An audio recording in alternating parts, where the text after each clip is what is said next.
मोहम्मद अली जिन्ना साहब कांग्रेस से लोग उन्होंने बनाया, पार्टी नाम रख दिया इंडियन यूनियन मुस्लिम लीग। ये पहली गलती थी। अगर पार्टी का नाम इंडियन यूनियन लीग होता और मोहम्मद अली जिन्ना साहब ये कहते कि इंडियन यूनियन लीग पूरे देश पर हुकूमत करेगी, दलित, हिंदू, सिख, ईसाई, बौद्ध, पारसी, जैन सभी मज़हब के लोगों को लेके चलेगी, तो शायद देश बटा न होता। मोहम्मद अली जिन्ना साहब प्राइम मिनिस्टर भी हो सकते थे। दूसरा, डॉक्टर अब्दुल जलील फरीदी साहब बहुत अच्छे लीडर थे, अल्लाह उन्हें जन्नत दे। वो सोशलिस्ट पार्टी से एमएलसी थे और अलग होकर पार्टी बनाया, नाम रख दिया मुस्लिम मजलिस। एक तो तितलौकी, दूसरे चढ़ी नीम की डार, मुस्लिम मजलिस। जब मुस्लिम होटल रख देंगे तो हिंदू क्यों खाने के लिए आएगा।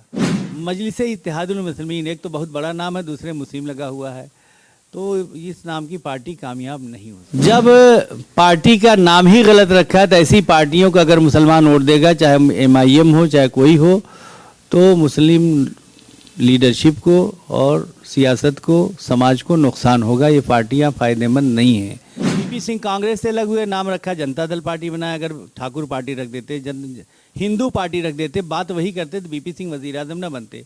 मुलायम सिंह यादव ने पार्टी बनाया, नाम रखा समाजवादी पार्टी। अगर पार्टी का नाम हिंदू पार्टी रख देते तो वो भी कामयाब न होते और हम लोग उनके साथ न जुड़ते और न मुसलमान वोट देता। काशी राम जी ने पार्टी बनाया, नाम रखा बहुजन समाज पार्टी। अगर पार्टी का नाम हिंदू पार्टी या दलित पार्टी रख देते तो भी कामयाब न होते।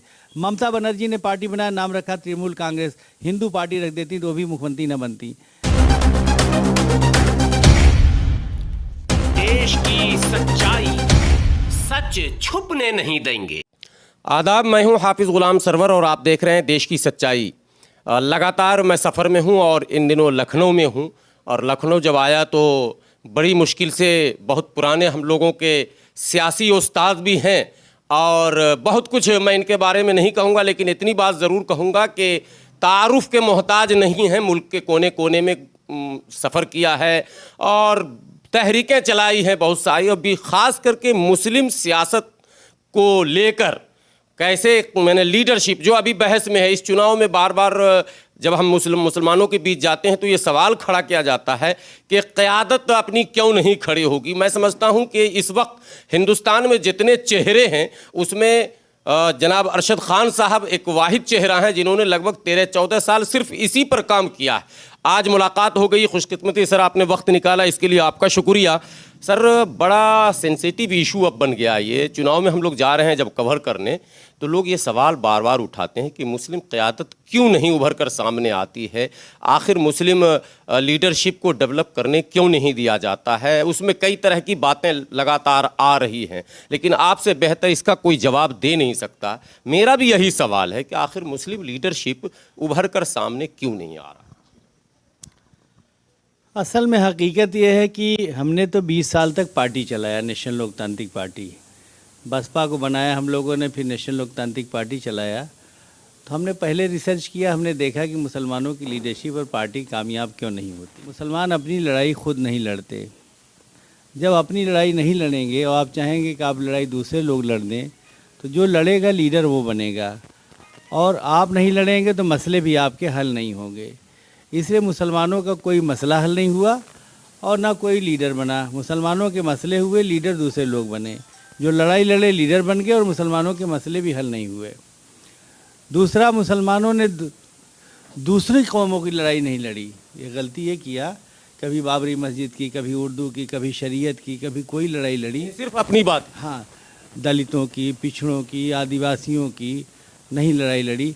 हमारी मस्जिद का मसला आया, बाबरी मस्जिद का मसला आया, तो हमने चाहा कि बीपी सिंह, मुलायम सिंह यादव, लालू यादव, शरद यादव, शरद पवार, तमाम हिंदू नेता लड़ दें, और बहुत से लड़े भी और साथ भी रहे।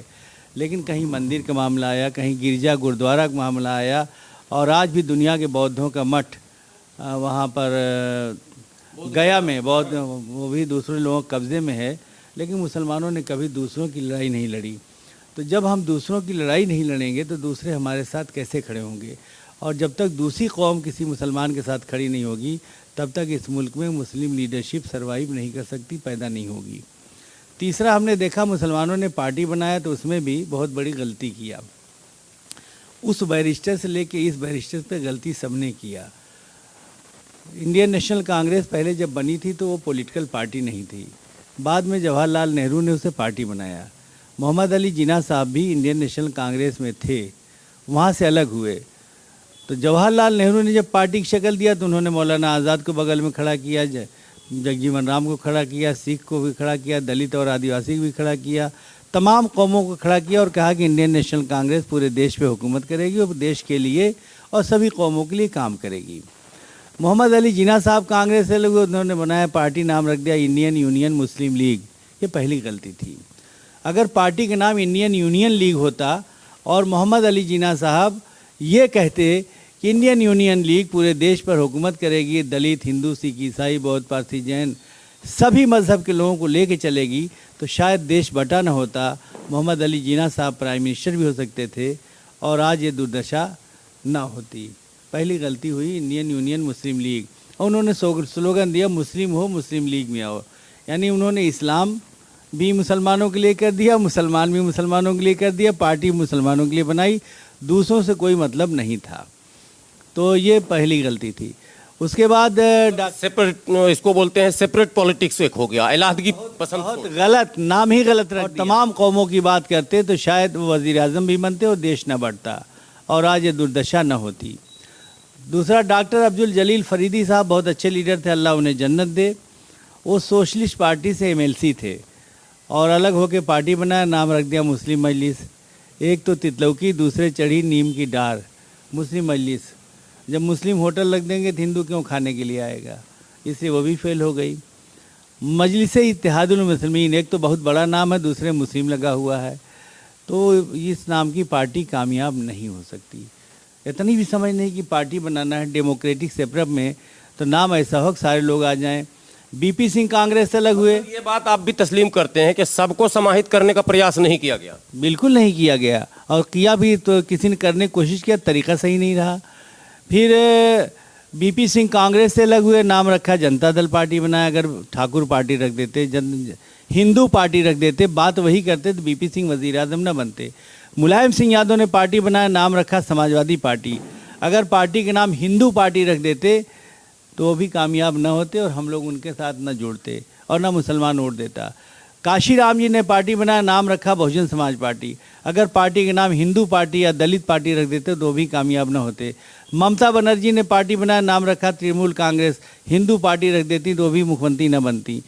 तो मुसलमानों का नाम रखने में गलत तरीका रहा, और जो इश्यूज़ भी मुस्लिम लीडरशिप लेके आती है वो ज़्यादातर 99% मुसलमानों का ही लेके आती है। सर, एक सवाल आपसे करेंगे। आपने पार्टी बनाई थी नेशनल लोकतांत्रिक पार्टी, इसमें तो कहीं धर्म नहीं झलक रहा था, लेकिन सफलता तो उसे भी नहीं मिली। सर देखिए, हम लोग बहुजन समाज पार्टी बनाने वालों में से थे। जब पार्टी से अलग हुए, डॉक्टर मसूद का इख्तिलाफ हुआ और निकालेंगे, मैं उनके साथ खड़ा हुआ, चलो पार्टी बनाते हैं। बहरहाल बनाई गई, तो हमने इन तीनों गलतियों को सुधारा, दलितों को, पिछड़ों को, सबको लिया और नाम भी नेशनल लोकतांत्रिक पार्टी रखा, और तमाम कौमों को हम लोगों ने जोड़ा भी। लेकिन जो मुसलमानों का वोटिंग का तरीक़ाकार है बीजेपी को हराने का, तो 364 दिन मुसलमान साथ रहता है, 365वें दिन जब देखा है कि मुस्लिम लीडरशिप की पार्टी बीजेपी को हराने लायक नहीं है, तो किसी न किसी सेकुलर पार्टी के साथ भाग जाता था। 20 साल हम लोगों ने चलाया, 20 ईयर्स, 20 साल बहुत होते हैं। तो इसलिए हमने पार्टी ख़त्म किया और समाजवादी पार्टी में मर्जर किया, वहाँ राष्ट्रीय महासचिव बने। फिर हमने देखा बहुत से किया, हमने कहा यही तो मंजिल नहीं है। और आज मैं उत्तर प्रदेश के दलितों से, पिछड़ों से, मुसलमानों से, किसानों से सबसे अपील करता हूँ कि उत्तर प्रदेश में समाजवादी पार्टी की सरकार बनाएं, अखिलेश यादव को मुख्यमंत्री बनाने के लिए वोट करें। एक तो ये हो गया। अब आइए मुस्लिम लीडरशिप और मुसलमानों के ताल्लुक़ से कुछ बात। मैंने रिसर्च किया, अल्लाह से बड़ी दुआएँ किया, कोई तरीक़ा बताइए कि मुसलमानों के सर्वाइवल का, कि हमारा भी उरूज मुक़द्दर बने, इस ज़िल्लत और तबाही से, कमज़ोरी से निजात मिले। कई महीने सोचता रहा, दुआ भी करता रहा, फिर बहुत सारी बातें जहन में आई, फिर हमने काम शुरू किया और आज पूरे मुल्क में माशाल्लाह एक बड़ा नेटवर्क काम कर रहा है उस लाइन पे। पहली बात तो एक दुनिया के मुसलमानों को पता नहीं है कि हम उनका मसला क्या है, और जब मसला नहीं जानेंगे तो हल नहीं निकाल पाते। ना दुनिया के मुसलमानों को पता है, ना हिंदुस्तान के मुसलमानों को पता है कि उनकी प्रॉब्लम क्या है, इसलिए हल नहीं उनके पास है। उन्हें पता नहीं है कि उनकी बीमारी क्या है, जब बीमारी नहीं पता है तो इलाज नहीं पता है। हमने उसका रिसर्च किया है और आपके सामने पेश कर रहा हूँ। दुनिया में आज 59 मुल्कों में मुसलमानों की हुकूमत है और सभी मुल्क में दूसरे मज़हब के लोग भी रहते हैं। ऐसा नहीं कि सब 100% मुसलमान रहते हों।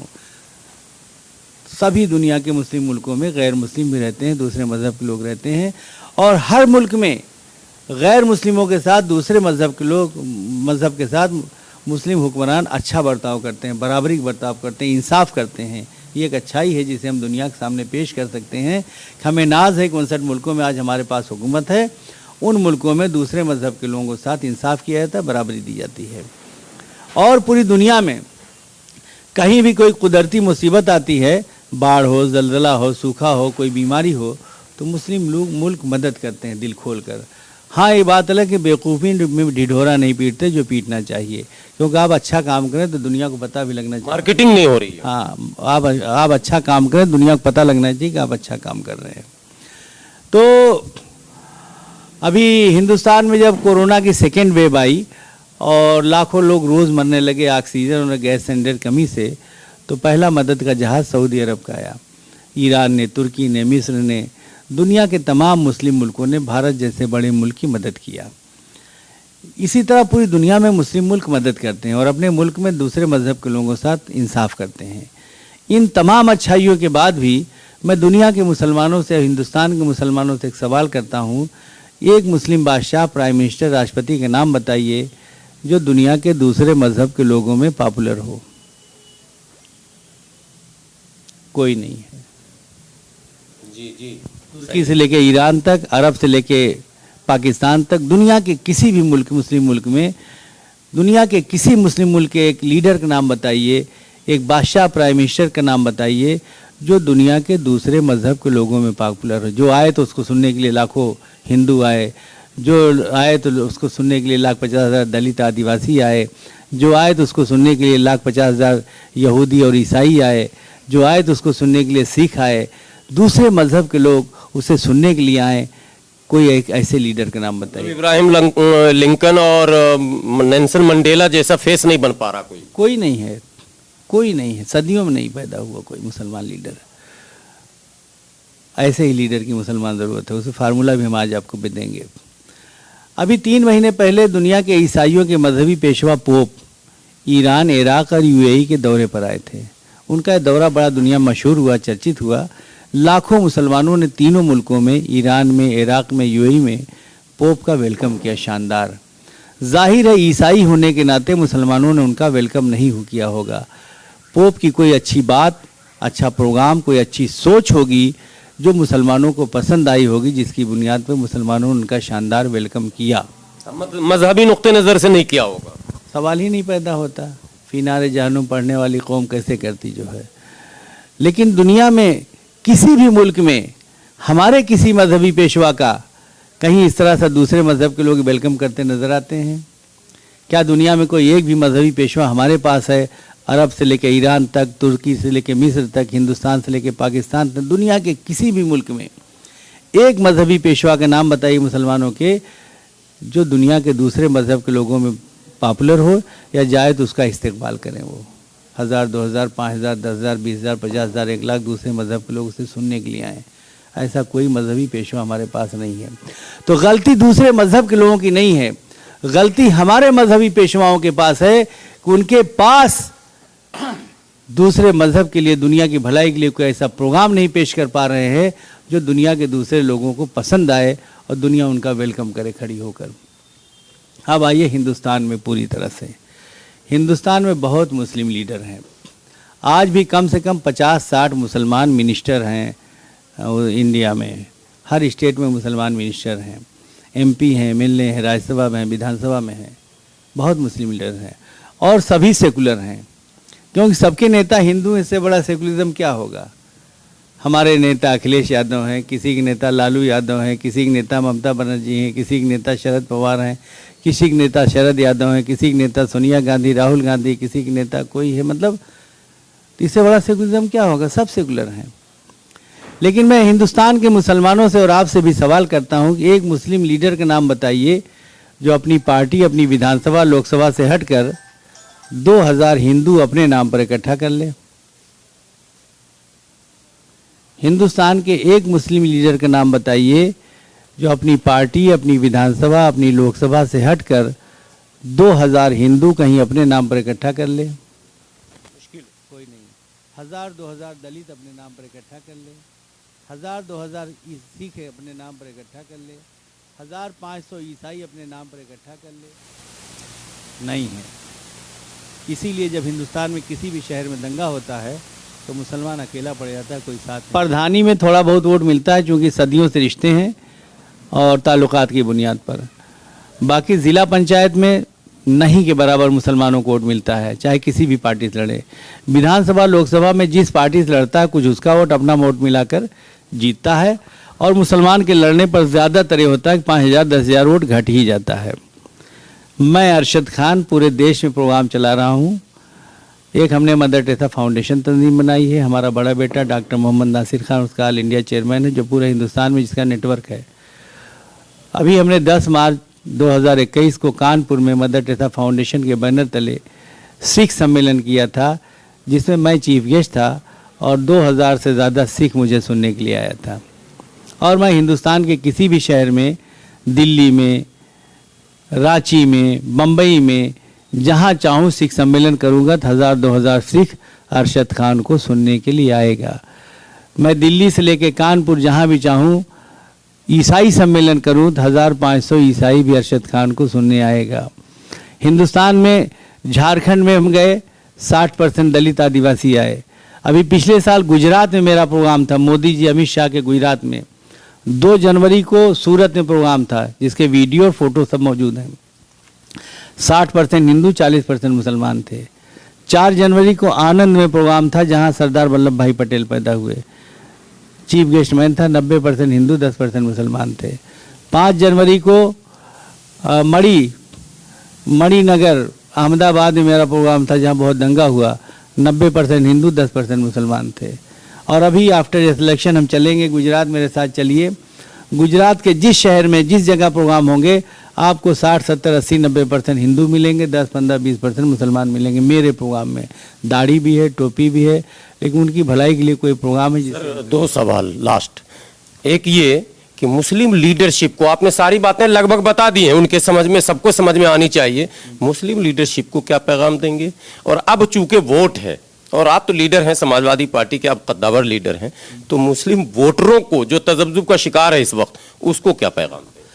देखिए, जब पार्टी का नाम ही गलत रखा है तो ऐसी पार्टियों को अगर मुसलमान वोट देगा, चाहे MIM हो चाहे कोई हो, तो मुस्लिम लीडरशिप को और सियासत को, समाज को नुकसान होगा। ये पार्टियां फ़ायदेमंद नहीं हैं। 2, 4, 5 MLA जीताने से मुसलमानों का काम करना फ़ायदा नहीं होने वाला है। 5 MLA जीत गए बिहार में, सड़क पे बोलो चाहे विधानसभा, उसका कोई फ़र्क नहीं पड़ता। बन गई सरकार नीतीश कुमार और बीजेपी की। आज वहाँ तेजस्वी सरकार होती, 10-15 मुसलमान मंत्री होते और दलितों पिछड़ों मुसलमानों को ज़बरदस्त काम होता। आज ममता बनर्जी जी बंगाल की मुख्यमंत्री हैं तो मुसलमानों को लगता है कि हमारी सरकार है, काम हो रहा है। महाराष्ट्र में आज शिवसेना की बदली हुई शक्ल है, वो भी सेकुलर हो गए हैं, तो हम बम्बई उतरते हैं, लगता है कि बम्बई हमारा है, महाराष्ट्र हमारा है। दिल्ली में केजरीवाल की सरकार है, हमें सुकून है, लगता है कि हमारी सरकार है। लेकिन यूपी में और जहाँ बीजेपी की सरकार है वहाँ मुसलमान तनाव में रहता है, दलित पिछड़े तनाव में रहते हैं। इससे उत्तर प्रदेश की पूरी जनता से, दलितों से, पिछड़ों से, मुसलमानों से, किसान और मजदूर से, सबसे मेरी अपील है कि बीजेपी को हटाने के लिए सिर्फ एक पार्टी, समाजवादी पार्टी, अखिलेश यादव को वोट दें, बाकी किसी को वोट देकर वोट खराब करने की ज़रूरत नहीं है। आखिरी संदेश जो मैं देना चाहूँगा देश के मुसलमानों से, after this election, Uttar Pradesh के इलेक्शन के बाद आप आइए, हमें बुलाइए, हम आएंगे आपके शहर में, और हम आपको बुलाएं तो आप भी आइए, बैठिए। हम ऐसा प्रोग्राम लेके आए हैं कि हम आपको बताएंगे। गुलाम सरवर साहब मेरे प्रोग्राम पे काम करेंगे तो 1 साल के अंदर गुलाम सरवर साहब के बुलाने पर लखनऊ में हो चाहे दिल्ली, 2000 हिंदू इकट्ठा होगा। 1 साल के अंदर गुलाम सरवर साहब के बुलाने पर दिल्ली से लेकर लखनऊ तक 2000 दलित इकट्ठा होगा। 1 साल के अंदर गुलाम सरवर साहब के बुलाने पर 1000-2000 ईसाई दिल्ली में भी और लखनऊ में इकट्ठा होगा इंशाल्लाह। आदिवासी इकट्ठा होगा, दलित इकट्ठा होगा, सभी मज़हब के लोग इकट्ठा होंगे। हम हर ज़िले में 100-200 मुसलमान ऐसी लीडरशिप डेवलप करना चाहते हैं और 100-200 हिंदू ऐसी लीडरशिप डेवलप करना चाहते हैं, जिनके बुलाने पर 2-2 हज़ार मुसलमान, 2-2 हज़ार हिंदू इकट्ठा हों। ऐसा हो जाए तो इंशाअल्लाह हिंदुस्तान बदल जाएगा, राजनीति बदल जाएगी और तब मुस्लिम सियासत इस मुल्क में कामयाब होगी इंशाअल्लाह, और तब दंगों से इस मुल्क को निजात मिल जाएगी। बहुत बहुत शुक्रिया आपका सर। मैं कोशिश करूंगा और आपके चुनाव क्षेत्र में भी यदि आपको टिकट मिल गया तो हम लोग वहाँ भी कवर करेंगे, और आपके जो ख्यालात हैं, जो फार्मूला भी आपने पेश किया है, मैं व्यूवर से ये गुजारिश करूंगा कि वीडियो को रुकने नहीं दें, क्योंकि बहुत ही अहम बात कही गई है। कभी कभी लोग इस बात को सुनने के लिए सैकड़ों और हज़ारों रुपये खर्च करते हैं, इस तरह की बातें मिल नहीं पाती हैं। इसको ज़्यादा से ज़्यादा आप शेयर करेंगे, बेशक आप हमारे चैनल को सब्सक्राइब करें ना करें, लेकिन वीडियो को दूर तक पहुंचाएंगे, सिर्फ यही गुजारिश है। जुड़े रहें देश की सच्चाई के साथ। शुक्रिया।